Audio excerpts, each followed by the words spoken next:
So if you clicked on this video, you are probably in a really similar situation to me about 3 years ago when I started my Fulbright project application process, the whole thing. I was super scared, super intimidated, and I had no idea where to start. Maybe you are a little bit further along in that application process. Maybe you have a better idea of what you want to do, but this video is really going to be dedicated to the people that are really in those initial phases of starting a project, or maybe a little bit further along. My best tips for creating a really solid foundation for moving forward in order to create a successful project that's going to receive the grant. So if you're new here, my name is Eli and I am a marine biologist located in Utila, Honduras currently, and I am also a recipient of the Fulbright Award for the Philippines back in 2020. I'm actually starting my project now in 2022 in just a few months.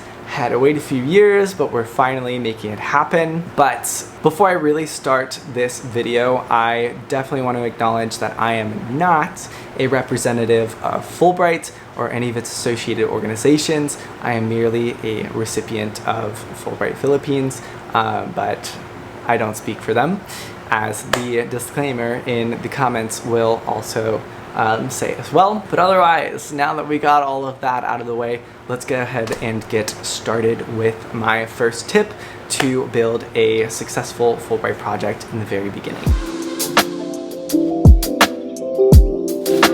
So one of the most important things at the initial phases of your project, or even a little bit further along if you haven't done this yet, is creating a connection in your desired country. This is so important for so many reasons, and I'm going to talk about why. If you are applying to the English Teaching Assistant Award, this might not be as relevant to you.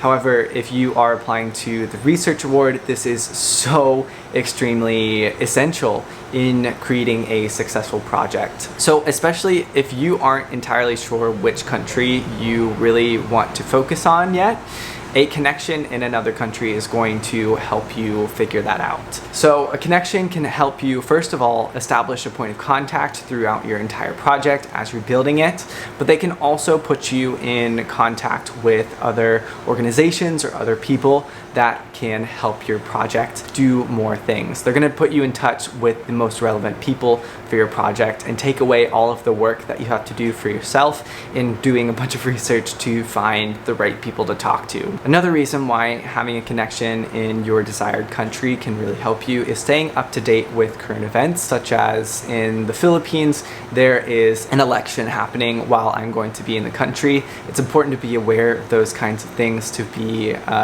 socially and culturally aware of things that are going on in the community. Being up to date with current events can also be really important for something more dramatic, such as in the Philippines, there's often typhoons or hurricanes that come through and play a really big impact in a project like mine, which is completely involved in the environment. A connection can help you stay up to date with those kinds of things. A connection can also help you really figure out what makes sense for your project. Like I was mentioning, artificial reefs don't really make sense for my project, and my affiliate or my connection in the other country, who is now my affiliate, helped me figure out what really made sense. There's so many things that you might have in your mind, but in reality are not very realistic, and you won't really have a complete gauge of that until you talk to someone in the other country.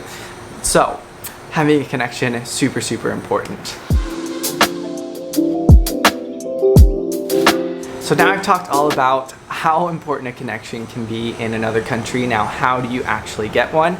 I have a lot of different methods that I use to get all kinds of different connections in my country, and I'm gonna go over those now. So the first thing that can bring you some of your best connections are just simply reviewing your network of colleagues and also friends around the world to see who has connections in your desired country. So one of the probably best people to go to for a connection in another country is probably your mentor or supervisor. If you're doing a research project, this is sometimes going to be the most important link to another country. If your professor or supervisor that you're working with or mentor knows someone in another country, especially one that does research, that can help you so incredibly much in figuring out who you're going to work with, because if they are your mentor, they're probably going to be able to vouch for you a whole lot, and it's going to be a lot easier to establish a strong connection with someone very relevant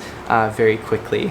Another way that you can find connections in other countries is via LinkedIn, which I no longer use a whole lot, but back when I was during my senior year of university, when I was really into creating this project, obviously, I was using LinkedIn a lot more. I posted about it. I posted about my whole project and what it would entail, that it was Fulbright, that I was going to the Philippines, and a little bit about my project. And a lot of people started liking that. And what happens in LinkedIn when people like a post is that when they like something, that post shows up to their whole network of connections. So over 200 people liked my post about my receiving the award. And eventually someone that had had a lot of experience in Indonesia liked it, and that took the post all the way over to a network in Indonesia. And then some people there started liking it, which eventually took it to the Philippines. And then something shocking happened. Someone commented on the post that they were located at an NGO right next to, like 20 minutes from my NGO that I was going to be partnered with for my project. Super crazy connections that happened, but it happened because I was using LinkedIn and I was also being very vocal about my project. So if you are in this phase of figuring out your project, it's really great to be vocal about that on LinkedIn and also other social media platforms, because you never know what kinds of connections like that can happen. This is also like a very professional social media platform. That's what it's meant for, networking. So this is a space that's really easy to really see who is going to be most relevant with most relevant backgrounds related to your projects. So definitely utilize LinkedIn in finding more connections. So other ways that you can find connections is just through social media. This is probably the most laid back way to find connections, but again, just be vocal about you applying to this project and about you being interested in it. Chances are, if someone has a lot of experience in the country that you are trying to go to, or if they're from there, they are probably going to be really willing to talk to you about their country because it's really close to their heart and they probably really like talking about it. So as soon as you start mentioning it, especially multiple times mentioning it, people are going to be more likely to reach out to you to say, oh, I have experience in this country and this is what my experience is. Maybe they have a connection that they can get you into contact with. You can also reach out to people. Be careful with this, don't be super creepy with this, but people that are living or have experience in the country that you're trying to work in, usually people are pretty willing to talk to you about those things. So it also might be a good idea to reach out to people on social media that you know have experience in the countries that you're trying to work in. And lastly, my last tip for reaching out to and finding a connection is talking to Fulbright alum. This can be one of the best ways to find your most successful connections, and I have personal experience with this. So Fulbright actually posts all of the people that have received the award per year and also per country on their website. So it's a super useful list to learn about what types of projects are supported and also all of the people that have received these awards. I was fortunate to be able to reach out to several of the recipients for the Philippines in recent years, and they were all so extremely willing to help me, or at least the vast majority of them that I reached out to. They were super supportive and really helped me gain a better idea of the next best steps to take and who to talk to for my project. Some tips for finding Fulbright alum and finding contact information for that, because that's not on the Fulbright website. Again, don't get super crazy with this. Respect people's boundaries and respect people's personal space. But if you simply Google search people's names from the list, chances are they have an article written about them, and if they listed their contact information like their Gmail or their phone number or email of any kind, then you could reach out to them that way. Another way that, don't go super crazy with this, but some people just have public accounts on Instagram, so they're much easier to reach out to in that way. I connected with a few past Fulbrighters that way, and we ended up becoming friends and having great connections from that. Most of them, though, I reached out to via email and had really great conversations with. One of the Fulbright alum that I did reach out to actually was the person that led me to the professor that I'm currently working with in the Philippines. So Fulbright alum can really, really help you in figuring out what's best for your project. So some additional advice I have for getting started with your Fulbright project is, one, to work with an advisor. This was essential for me in creating my Fulbright project because I was held so accountable in creating better drafts every single week, if not every other week. I worked with an advisor at my university who was in the honors department. They were dedicated to basically helping people with personal statements and resumes and those kinds of things. I set up appointments with him every week or every other week for about 4 months. A very long time I was working with him, but because I had this deadline that I needed to produce some kind of new draft with him every single week my project got better and I had more things to talk about him with. It was kind of like having a accountability coach or accountability person to really help make sure that my project got better along the way.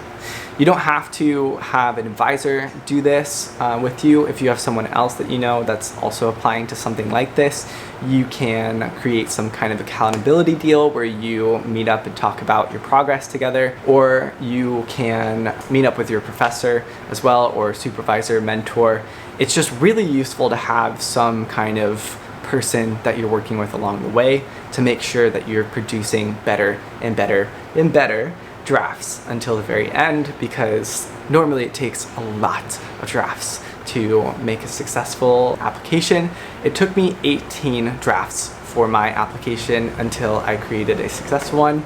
So just be ready. Unless you are miraculous and can write 2-3 drafts and come up with something amazing, I personally needed 18, but yeah, having an advisor can really help you in staying accountable for that. Another thing that is not so much hard advice, but some soft advice, is to just believe in yourself that you can actually do this. I had so much doubt that I could accomplish this because normally a research award for Fulbright is for master's and graduate students, PhD students, not for someone that is fresh out of undergrad and has not had that graduate experience. And I was shocked when I received this award because I really didn't know that I could do it. And I really thank my supervisors and my advisors and friends for every step of the way telling me that I could do it. And I'm just here to tell you that you can. This is something that is completely attainable if you are completely dedicated to doing this. It takes a lot of work. It is not for the faint of heart applying for a Fulbright grant, but if you are dedicated, if you really, really want this, you can do it. So, motivational speech aside, those are my tips for getting started with a Fulbright project, and I hope that this helped you in figuring out the next best steps to take and also how to keep it moving forward. But otherwise, if you like this video, make sure to give it a like. Otherwise, make sure to subscribe if you haven't already, and I will see you in the next video.